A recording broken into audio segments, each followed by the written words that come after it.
Check 1 2 1 2, bitch. Season 2, Episode 1, the Off the Dome podcast. We are finally here, ladies and gentlemen. Quickly before we get started, I've got a brand new camera coming on the way, and of course I'm going to get an actual microphone, so I don't have to record off my phone anymore. But I just had to record one quick episode before all that stuff gets here, just, because I'm kind of bored now that I'm done school for the semester. Ladies and gentlemen, today we're going to be going through tiers of NBA contenders. I don't like to do just straight up power rankings. It's tough ranking which team is actually better. I just got tiers of contenders. I got 4 tiers. I'm going to go through them. I'll give you my thoughts on all the teams and everything. And of course, we're going to talk about recent events that have transpired over the past few days, really past 24 hours. In the NBA. We'll talk a little bit about James Harden. We're going to start with that, actually. You're going to start with a little bit about James Harden, a bit about Giannis Antetokounmpo's big deal, the biggest deal in NBA history, of course. And quick shout out, Kyle Guy. We all saw that dagger 3-pointer he hit against the Golden State Warriors. I'm a big Kyle Guy fan. Anyway, ladies and gentlemen, without further ado, let's get going straight into this episode. We're going to start with Giannis Antetokounmpo's massive deal that he just came out with, a $220+ million deal for the Milwaukee Bucks. If you're not a big fan of this deal, I mean, I'm going to assume you're a Raptor fan, you're a Miami Heat fan, you're a Laker fan.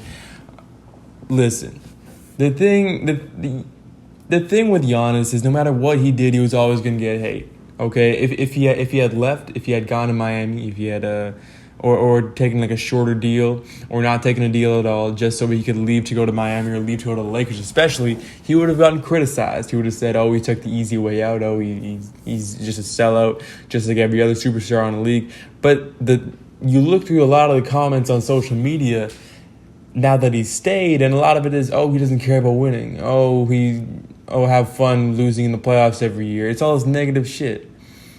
The thing with Giannis Antetokounmpo is he's gained my respect, and I think the respect of a lot of other people, because he's not a sellout. He didn't take the easy way out. He's stuck. He's staying in Milwaukee.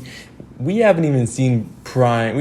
He's getting into his, normally players are getting into their prime years. He just turned 26 years old. Literally just turned 26 years old. You look at some of the other great NBA legends. LeBron James didn't win an NBA championship until he was 27. Michael Jordan, he was 28 before he won an NBA championship. Shaquille O'Neal was 28 as well. Wilt Chamberlain was 30 before he won an NBA championship.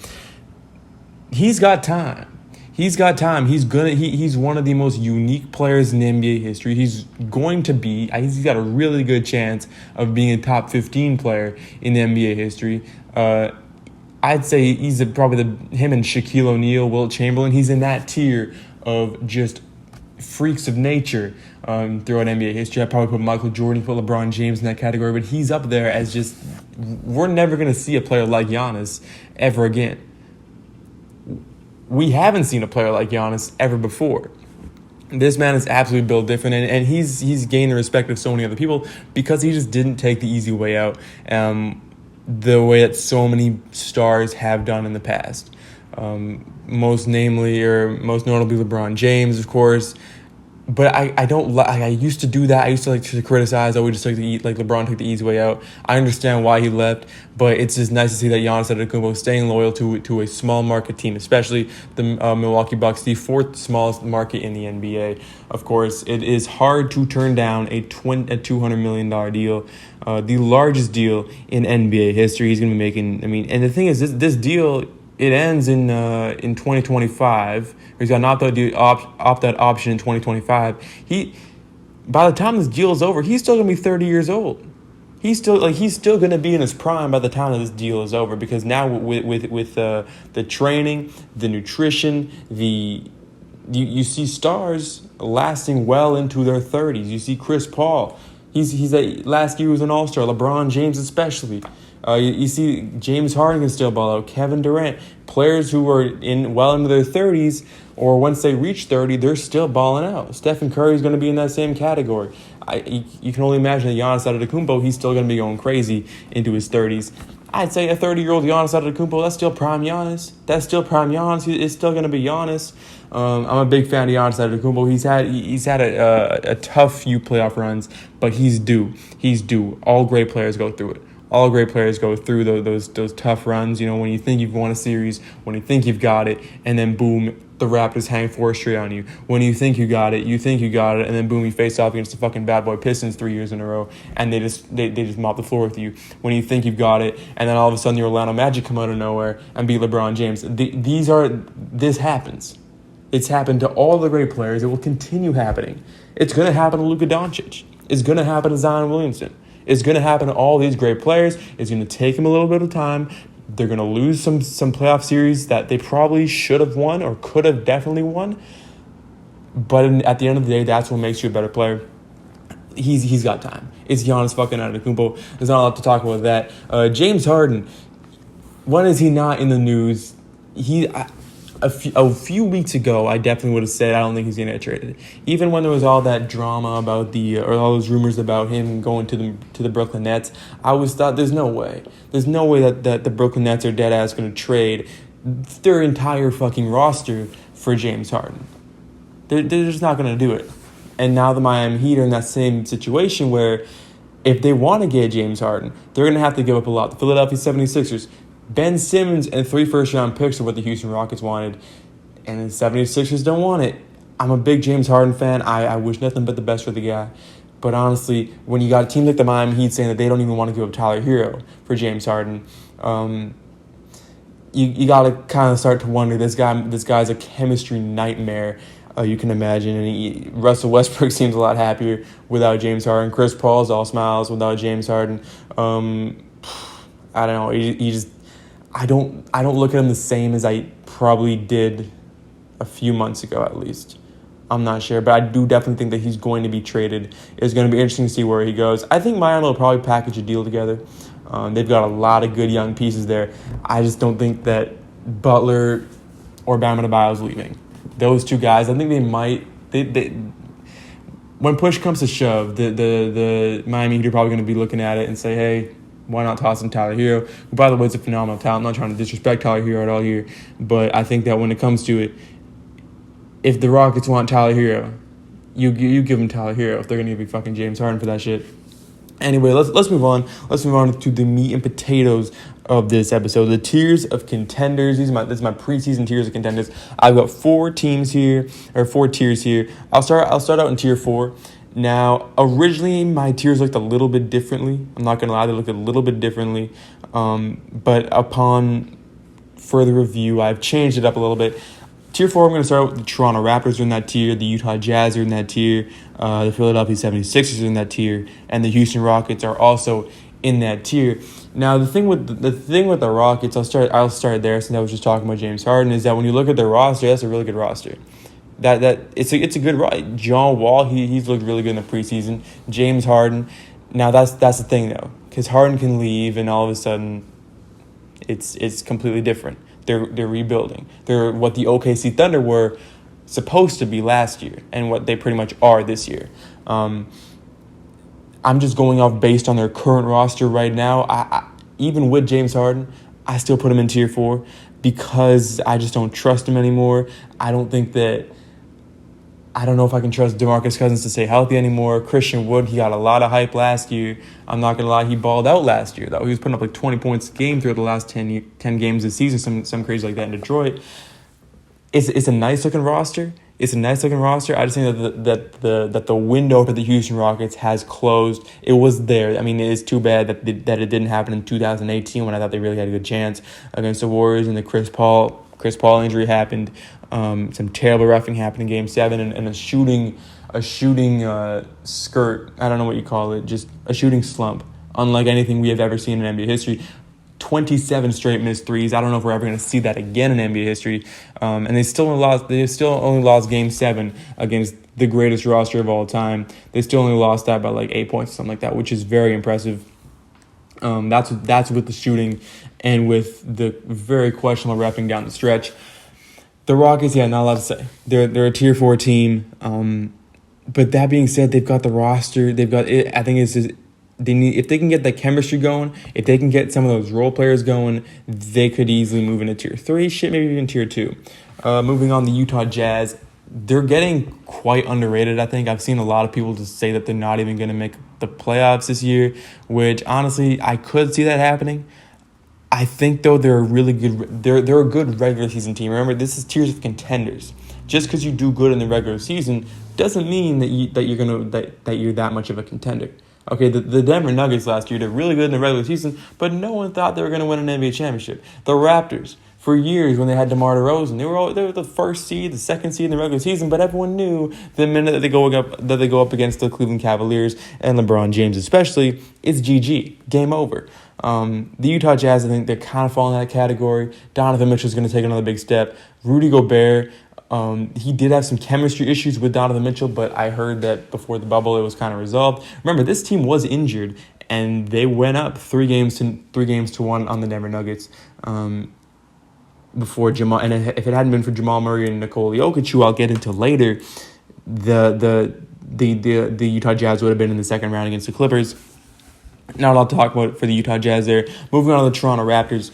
The Raptors, when you look at it, now that Giannis has re-signed his 5-year deal, I think that Raptors fans, they should all just kind of appreciate what happened in 2019 and appreciate Kawhi Leonard a little bit more today. Because let's be real, it's over. It's the I'm not trying to hate on your team here, Toronto, but it's over. Like y'all had a really nice run with DeRozan when you had Kyle Lowry going there, fucking Bismack Biyombo. That team was great with Jonas Valanciunas as well. And then you trade DeRozan in a blockbuster deal, get Kawhi Leonard, and you had that magical playoff run when that crazy moment against the Philadelphia 76ers, the craziness that happened in the Milwaukee Bucks series, the Kawhi Leonard historics, and then Fred VanVleet emergence in the NBA Finals, or really the second half of the Milwaukee Bucks series, and then Pascal Siakam having some massive games, and Kyle Lowry balling out, and Kawhi Leonard just being that consistent leader throughout, putting up almost 30 points a game in the finals, and you beat the Golden State Warriors. It took some injuries, but you fucking won it. It's over now. Like, Marcus Gasol's gone. Serge Ibaka's gone. Y'all got Aaron Baines back for them. You're a worse team than you were last year. OG Anunoby's a bright spot. He has potential to win Most Improved Player. Norman Powell has potential to win Sixth Man of the Year. Kyle Lowry's still Kyle Lowry. He's arguably a top 30 player in the NBA. He's a really good point guard. Can play good defense. Fred VanVleet's overrated as fuck, in my opinion. He got a massive deal. I don't know if he quite deserved it, but shit, the Raptors have it. They have no other choice. When you look at it, the Eastern Conference is getting better. There's no way in literal shit that the Toronto Raptors can get past the Brooklyn Nets, the Miami Heat, the Boston Celtics, the Milwaukee Bucks. Even the Philadelphia 76ers. The Raptors, they're just not there yet. I'd say that they're probably the 6th seed in the Eastern Conference. We were all doubting them last year, though, and they did prove us all wrong. But at the end of the day, I think that magical run of Toronto, the 2019 Toronto Raptors fans all over the world, especially Raptors fans, you only live in Canada, but just appreciate that a little bit more. And you should be happy that your team isn't going to win in a long time, because if you live through that 2019 playoff run, it's going to feel a whole lot special like 30 years from now when you still haven't won anything.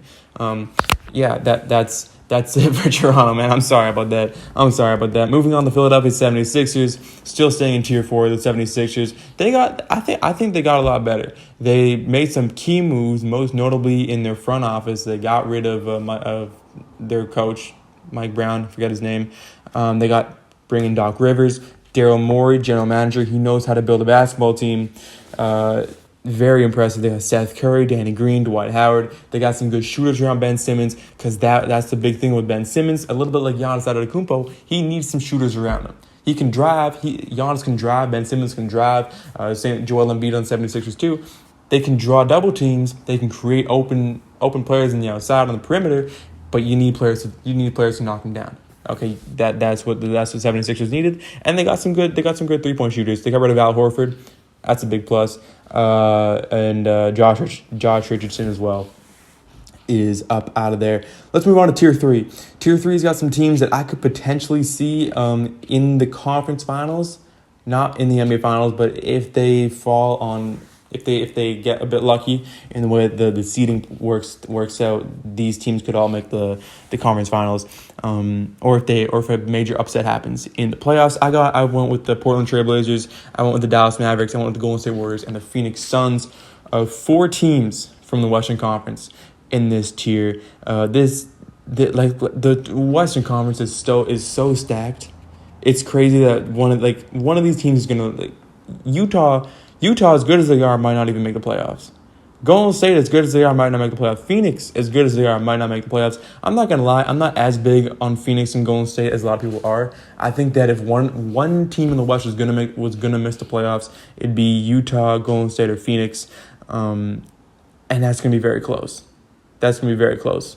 Like I could see Golden State missing the playoffs straight up. I could see Phoenix missing the playoffs. The thing is, I trust Phoenix a lot because of Chris Paul. If he can stay healthy, that's a major plus. I trust Golden State. I trust Golden State more than I trust Utah, I should say. I trust Phoenix more than I trust Utah because of the experience they have.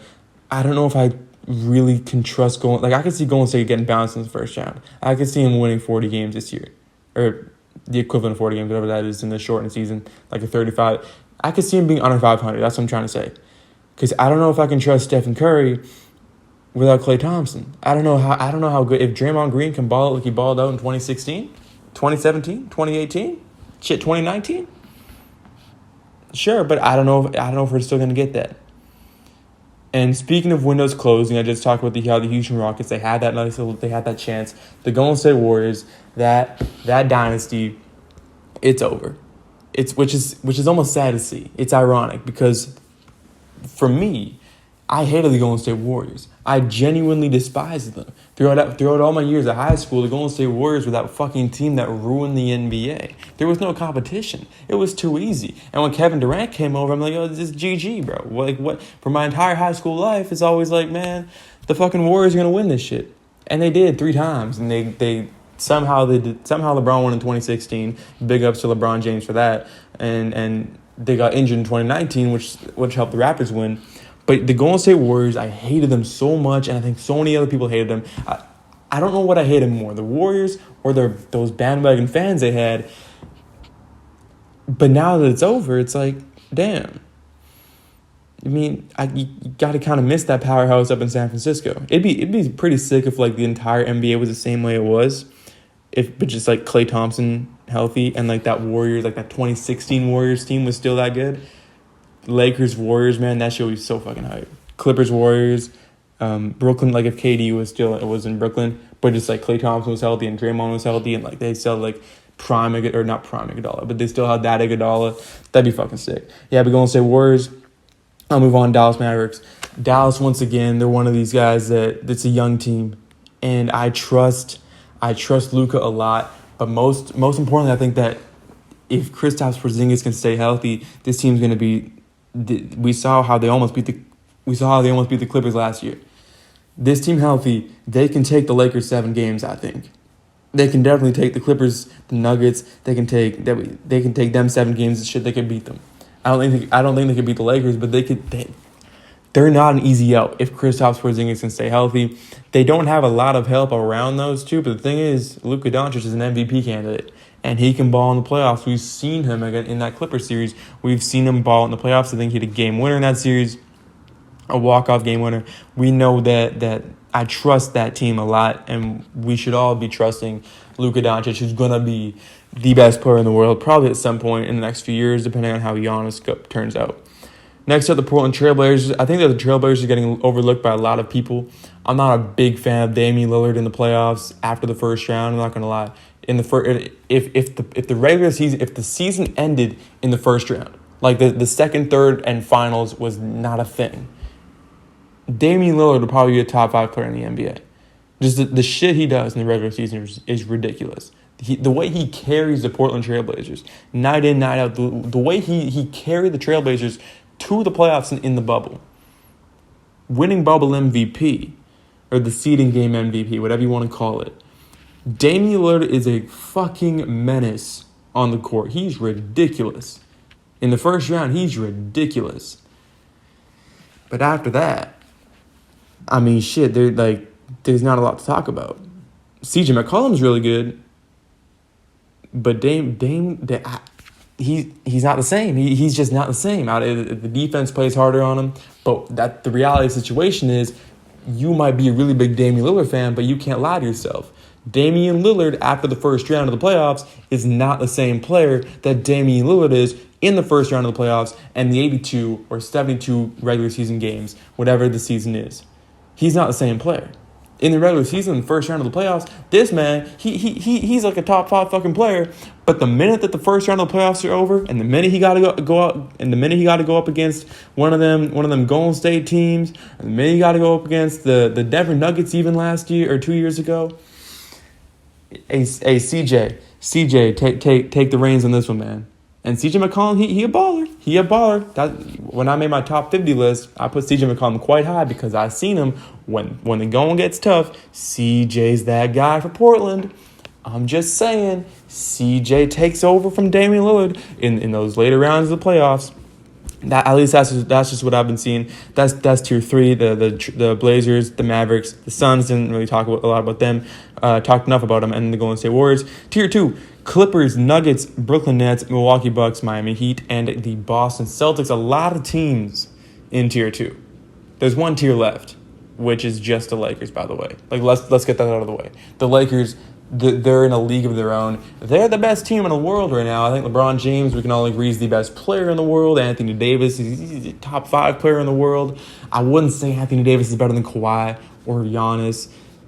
I wouldn't say that, even though, fuck me, Anthony Davis. He's a cheat code. He's dead ass a cheat code. I would have no problem putting Anthony Davis ahead of Kawhi, ahead of Giannis in a month or so from now. Honestly, especially in a year from now, if Anthony Davis proves to me, because Anthony Davis is probably going to play a bigger role than he did last year for the Lakers, simply because LeBron James is getting older, simply because LeBron James, he's still the best player in the world, but he's not as good as he was in years past. He's still the best player in the world, though. But Anthony Davis, he's going to take a big step. He might even win Finals MVP this year, because Lakers are going to win the championship. From what I can see, unless Kevin Durant is fully healthy, the Lakers are going to win the NBA championship. It won't be easy though. It's not going to be sweep. It's not going to be like the fucking Warriors in 2017 or whatever, when they won 50, or when they only lost one game, or the Lakers in 2001 when they lost only one game in the playoffs. They're going to go through some very tough series. That's the way the Western Conference is. The Lakers aren't going to have an easy. There's not going to be a pushover. They might win a series in 5 games, but it won't be a pushover. It'll be close 5 games. That's my estimation. But anyway, speaking of Kevin Durant, let's start with the Brooklyn Nets here in tier 2. Listen, if Kevin Durant is fully healthy, I have no problem saying that he's the best player in the world. If Kevin Durant this year is the same Kevin Durant that we had in 2018, 2017, 2019 before he got hurt, I've got no problem saying he's the best player in the world. I have no problem saying he's better than Kawhi. I have no problem saying he's better than Giannis. I have no problem saying he's better than LeBron James even. Kevin Durant, fully healthy, GG. It's over. I said Anthony Davis is a cheat code. Kevin Durant, if Anthony Davis is a cheat code, Kevin Durant, he breaks the fucking game. You can't stop Kevin Durant. You literally can't stop him at all. You just can't do it when he's fully healthy. That being said, I don't think we're ever going to see a fully healthy Kevin Durant, especially on the defensive side. I don't think he'll be able to score the same as he used to. That being said, 25 points a game, I think, for Kevin Durant, give or take, somewhere around that. He's still going to score efficiently. That's the thing that made him amazing in Golden State. Kevin Durant doesn't need the basketball in his hand. That's what made him work in Golden State. If you replace Durant with James Harden, it's still a really talented team, but it's not going to be as fluid. They're probably going to still win 2 championships because you got 4 fucking All-Stars, arguably 4 Hall of Famers in that team. But Kevin Durant just fits so well in that team because he doesn't need the ball to put up 30 points. He'll touch the ball. He'll touch the ball 12 times and he'll put it in the hoop 6 times, and pass the ball away 5 times. That Kevin Durant, he doesn't need the ball in his hands to score, and that's what makes him so good. Speaking to Kevin Durant, I just want to say this. I've got a weird little analogy here. Just hear me out on this analogy. Y'all know how they always say the girl always likes the bad guy and the asshole and the guy that treats her like shit, and the person the person that the girl always falls in love with the guy that treats her like shit. All right, that's a saying. I feel like I'm the girl in the situation, and Kevin Durant is the guy that's treating me like shit, because I hated Kevin Durant. When he went to Golden State, I couldn't stand him. The world couldn't stand Kevin Durant. Fuck Kevin Durant. A snake-ass bitch. That's what we all thought of him. I hated him. He ruined the NBA. He ruined the NBA for me. He treated the league like shit for me. But the minute he got injured, and now that I've grown to miss him, now it's like shit. I like the asshole. I'm the girl, bro. He treated me like shit, but now that he's gone, I'm like shit. I kind of miss that guy. And now I want to see him succeed. I'm cheering for Kevin Durant now. I never thought I'd ever do that again. The guy that ruined the league for me, now that I've missed him a little bit, I want him to succeed. I want to see him go in Brooklyn. I want to see him and Kyrie Irving ball out, win an NBA championship, go crazy. I want to see KD drop 35 points on the Lakers' head top in Game 7 of the NBA Finals and stick the game-winning dagger and just not even celebrate. I want to see that shit happen, man. That would be so good. It's Kevin Durant, man. He ruined the league, and I hated him, but now I like him because I miss him. That's it. That's the whole analogy right there. Moving on, let's go to the Milwaukee Bucks. Giannis Antetokounmpo, we already talked about him a little bit earlier. This man, he's whatever team he's on is a contender. Let's be real here. Especially when your team has Jrue Holiday, when your team has Chris Middleton. Jrue Holiday once was an all-star back in Philadelphia, a very good defensive player. I think they gave away a lot for him, though. Considering what the Lakers gave away to get Anthony Davis, who I get only had 1 year left in his contract, so it was a little bit of a, right? I mean, it's not the same here as Jrue Holiday, but they gave up a lot to get Jrue Holiday. But the Bucks still have Chris Middleton, who balled out when Giannis was hurt. He dropped 38 points, I think, against the Celtics, and I think in the only game they won. Not 100% sure on that, but Giannis Antetokounmpo, whatever team he's on, can ball. Whatever team he's on is going to be a contender. I could see. Let's be real. Could you see the Bucks in the NBA Finals? I could. I could see the Bucks beating the Brooklyn Nets, especially with their chemistry issues. I could see the Bucks beating the Boston Celtics. It's gonna be a tough series. I could see it happening. I could see the Bucks beating the Miami Heat. Shit, give him James Harden. I could still see that shit happening. Giannis, this team is Giannis Antetokounmpo. If he can stay healthy, and if some of the key players around him can stay healthy, this team is a contending team. Just like any team that would have Giannis would be. The Miami Heat, they just came off an NBA championship run. They were a 5th seed in the Eastern Conference last year. Don't be surprised if Miami isn't like a top 3 or 4 seed. Like shit, these guys can be a 7th seed, and I'm still like shit. They're taking on the Boston Celtics, who have literally won like 80% of their games this year. Hypothetically, I would still give it Miami might have a chance in the series. This is still gonna be a long series. Like this team is the way they're built. This is a winning team. They've got a lot of experience for the age of this team. That championship run, or the NBA Finals run, was ridiculous. And the experience of going up against that Lakers team, and the experience of having Anthony Davis just go off on you, but the experience of being in those really tough games, and they fought through and they battled through. Particularly Jimmy Butler, they got them the W. But guys like Kelly Olynyk stepped up in big situations. Duncan Robinson, Tyler Hero, these guys, they stepped up in big situations. And who knows if with a healthy Bam Adebayo, with a healthy what's his name, their European point guard, the white guy, Dragic, the healthy Goran Dragic, shit, who the fuck knows? We might be sitting here talking about Jimmy Butler with an NBA championship if they're healthy. We might. I don't think we would, but you never know. The Miami Heat, they've got the winner's mentality about them. And Jimmy Butler, man, he might be the best leader in the NBA. He's definitely up there with guys like Chris Paul. He's definitely up there with guys like LeBron James. And when it comes to closing out a playoff game, I would take Jimmy Butler almost over damn near every other player in the NBA. I would take him over. When it comes to closing out a playoff game, I would take Jimmy Butler over any single player in the NBA, not named LeBron James, not named Kevin Durant, not named Kawhi Leonard, and not named Damian Lillard in the first round. Damian Lillard in the second and third round, yeah, Jimmy Butler can close over him, but Dame in the first round, that motherfucker's built different.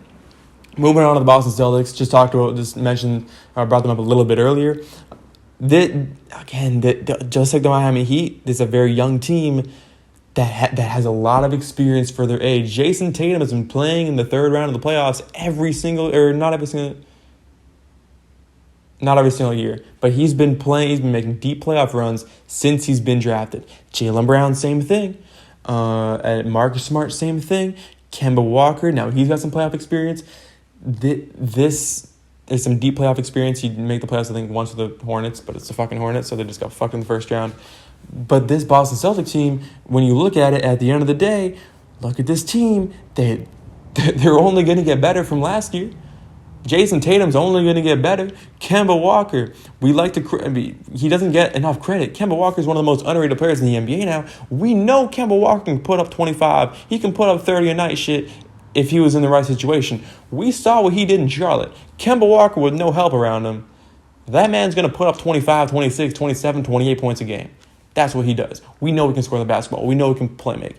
When he came over to Boston, the question was, how will he fit with the team? Will he be able to sit back? Will he be able to Jason Tatum, you're balling out this year. You take the reins. And he has. He's played his role perfectly. Kemba, he doesn't get in the way. He makes the key plays. Before OG Anunoby hit that crazy shot in Game 3 of the Raptors series, Kemba Walker made one of the nicest plays of the playoffs, I thought, when he split the defenders, made a nice little pass inside to Tice for the dunk. Kemba Walker, he comes up in big situations. He's a clutch player, cardiac Kemba. I'm a big Kemba Walker fan. He plays a massive role on the Boston Celtics simply by saying, hey, Jason Tatum is your team now. I'm here for you. I'll get you 20 a game, but at the end of the day, I'm not going to step on your toes.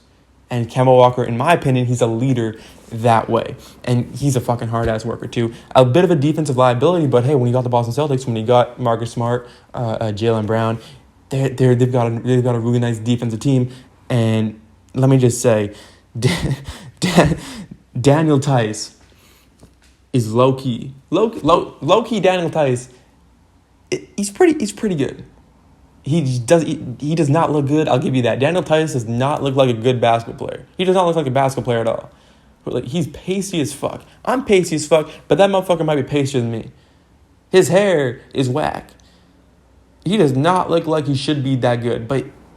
And he literally gets no credit. But Daniel Tice, low key, Daniel Tice is pretty nice. I'm just saying. I'm not saying he's like a perennial superstar. He averages like not a lot of points per game. When you watch him play, yeah, he makes a few plays. All right, that's all I'm trying to say.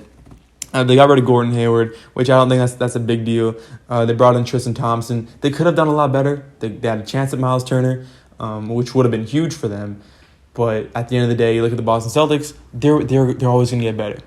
They're a young team, and Jason Tatum, I think he's already a top 15 player. Let's see how he blossoms to get into that top 10 range. I don't know if he'll do it this year, but as guys like LeBron James ages, as Jason Tatum gets better, and as guys who are already in the top 10, in my opinion, as they start to age, we could see Jason Tatum in the top 10, maybe even after this year. But definitely, I think in 2 years from now. Let's move on to the Denver Nuggets, a team that unexpectedly beat the Clippers, unexpectedly made 2 3-1 series comebacks back-to-back before losing to the LA Lakers. By the way, you take away the Anthony Davis game winner that they had in Game 2, I think it was.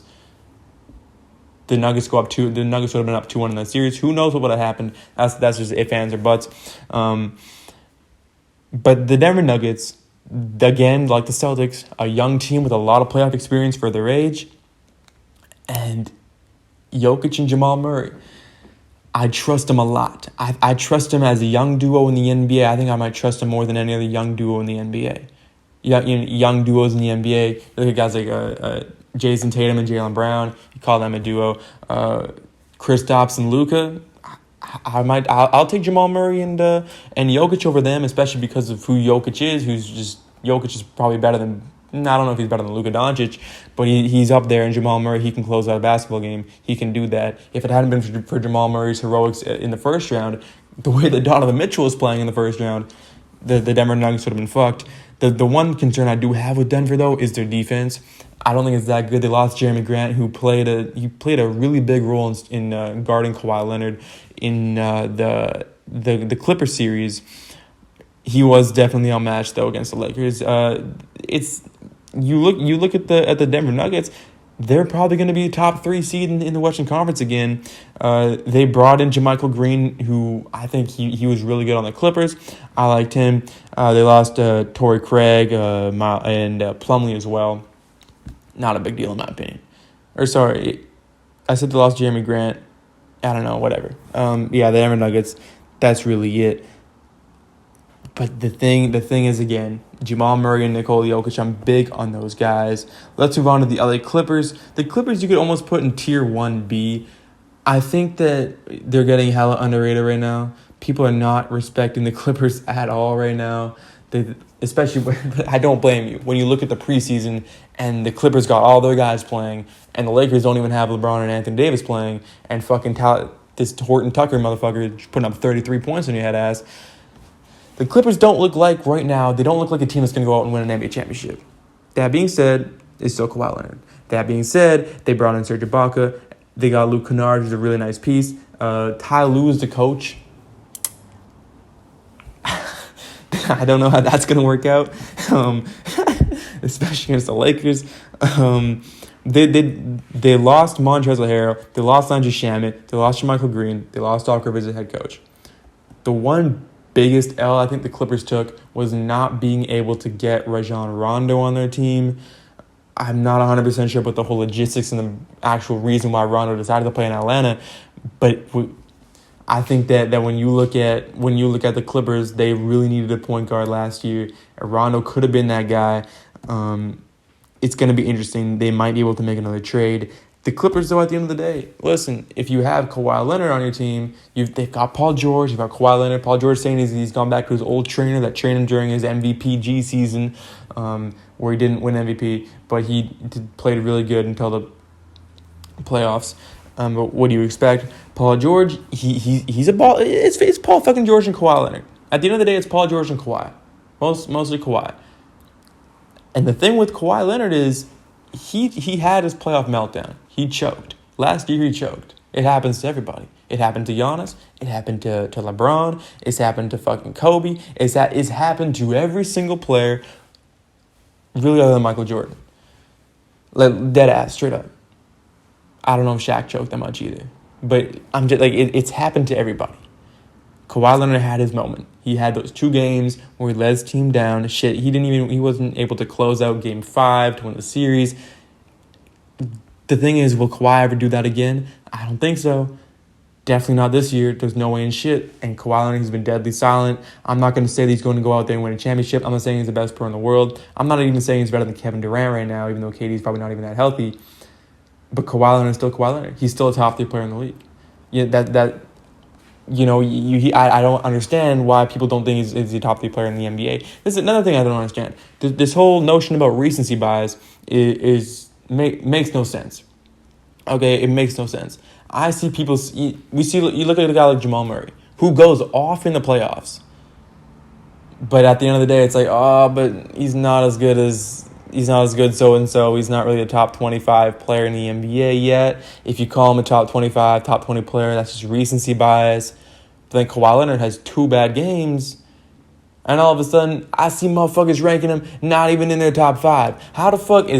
Why can you use that recency bias, but you can't say that Jamal Murray is good because of his recent performance? I don't get it. I do not understand why Kawhi Leonard is literally the only player in the NBA who, when you don't give him a top 5, where you rank him too harshly on his recent performance, it's not recency bias. It's 2 games. He had 2 bad games. That's it. That's it. He had 2 bad games. Y'all, all of a sudden, we're forgetting about the game-winning block he had on Jamal Murray. All of a sudden, that shit just didn't happen. Kawhi Leonard had 2 bad games, and people don't want to call him top 5 player in the NBA anymore. Whatever. Kawhi always does better when his back is against the wall. I don't think he's going to win an NBA championship this year, but next year, Kawhi Leonard, what does he do best? He stops 3-peats. Lakers, watch out. Let's see. We've gone through the Clippers, the Nuggets. Moving on, Tier 1. We got 1 tier left. And it's the only team left, and the only team that I could really see winning the championship. The Lakers. That's it. This team, as good as they were last year, they just got better. They brought in Marc Gasol, who, by the way, he's washed. His value is not going to come on the court. His value is going to come off the court, just like Jared Dudley. People like to clown Jared Dudley. I can guarantee you behind the scenes, he does provide a lot of value, and he does provide a lot of value just in the training sessions. He's always going to go 100%. He's not going to take it easy on anyone, just like Marc Gasol as well, and just coaching a lot of the young guys, coaching Kyle Kuzma, Horton Tucker, coaching some of them. You don't need to play on the court to add value to a championship team. That's the Marc Gasol role, the Jared Dudley role. There's a reason the Lakers signed Jared Dudley. They did not sign Jared Dudley to play big minutes or at the fuck all. Like, literally, they did not get Jared Dudley thinking that, all right, he's gonna give us 10, 15 minutes a game. No.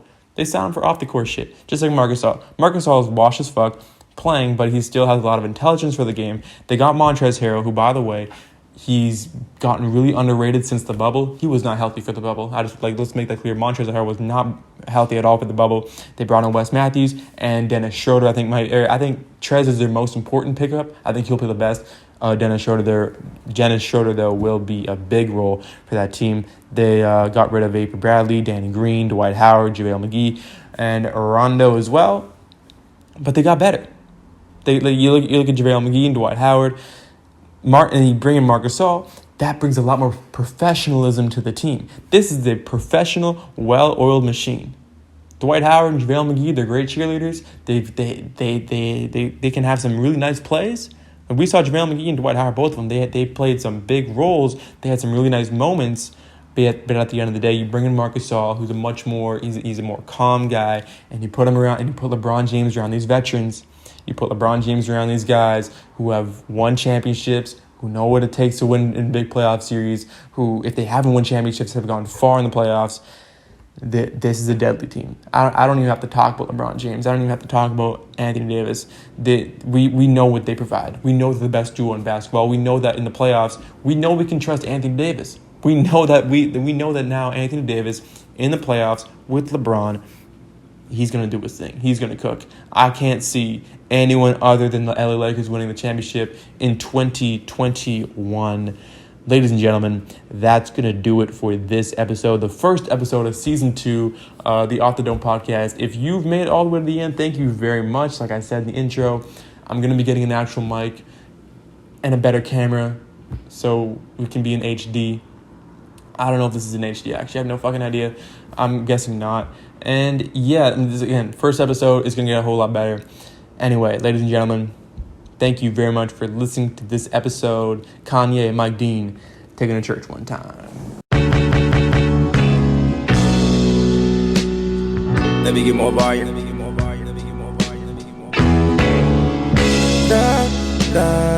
Louder. And my voice. Roll some, you go roll some. Know some, we both honest, who lies.